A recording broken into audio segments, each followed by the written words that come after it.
Want me to work while my kid is sick? Okay. So this story happened not too long ago. I work at a nursing home as a CNA. I have 2 children, a 17-year-old and a 3-year-old. Sometimes when my kids get sick I have to go pick them up or not go into work that day. Lately my little one has been getting sick easily, which the school won't take her if she's vomiting or has a temperature, especially since we just recently got out of the pandemic. But anyway, my job has a new director.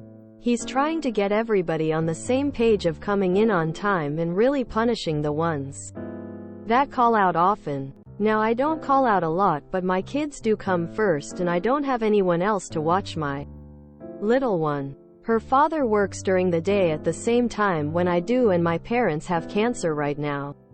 So there's no way they could watch her if she's sick.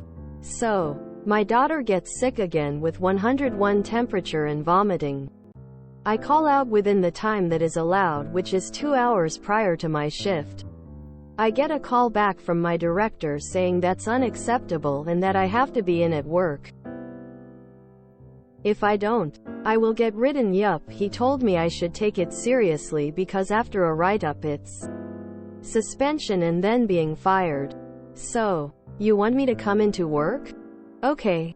Cue malicious compliance. Sadly, I packed my sick little girl in the car with a lunch bag and activities as well as her pack and play and toys. Also a diaper bag. You can guess where this is going. I walked into work with my daughter and bags in tow. I walked into my supervisor's office and I told him her daily routine. When she eats, what the password is on her tablet. Also when she takes a nap. He looks at me confused. He says, "Wait a minute, what are you doing? I can't watch her." I tell him, "Well, I can't either. I have to be on the floor doing my job that you refuse to let me call out of today. So you will be watching my daughter. By the way, she's been vomiting every couple hours. So make sure she stays hydrated." Just then, my daughter throws up on the floor. Not a lot, but enough to show that she obviously was sick. She starts to cry. He tells me that he's sorry, and he made a mistake and I am okay to leave. After this, I left and took her to the doctor to get her looked over. She's fine, she just has a bad cold which is making her vomit. I figured if he fired me I would just collect unemployment temporarily and possibly talk to a lawyer about being fired wrongfully. But hopefully after this situation, he will put thought into a mother calling off for her sick child. I tried this once last year. It would have worked too, until he remembered my youngest is 28. Stuff like this always makes me glad that 1, I'm a dude, and 2, when I let my bosses know, "Hey, sick kid, it's my turn to stay with them as the wife cannot be out of the office this time," they've all been cool. He will definitely think twice. Vomit on the floor will do that. Well done. I hope you didn't clean the vomit. It's all fine and dandy and by the book until it becomes their problem.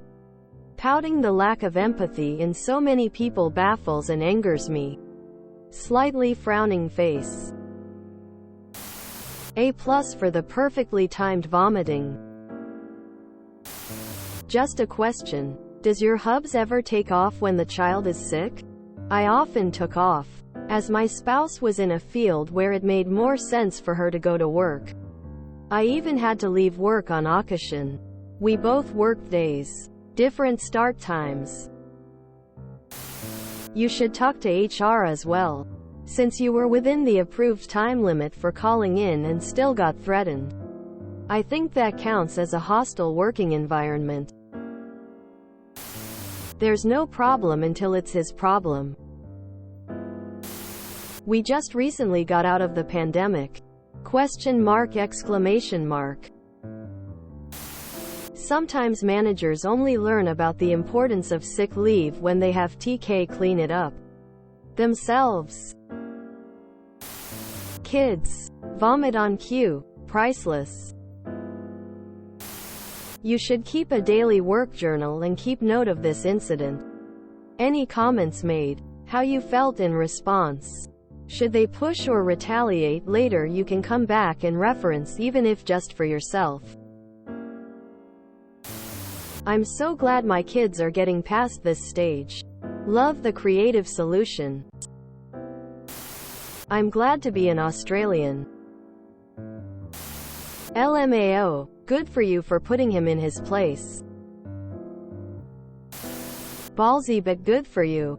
My kiddos are in their 40s now, but I remember all too well dealing with that kind of nonsense when they were sick and couldn't go to daycare. I don't know where you are, but most medical jobs are begging for people to apply. If you don't like where you are, start a job search. Ballsy! Exclamation mark! Exclamation mark! Well, I mean, 2 positive takeaways here. At least he apologized and admitted the mistake. It should have never happened in the first place. I will say that. He may have learned his lesson so well that you protected other parents. It sucks. But sometimes people need a good example. And hopefully they learn. If you enjoyed this video, please check out our playlists full of similar content. Epic Aircast is like doom scrolling for your ears. Please like, share, and subscribe.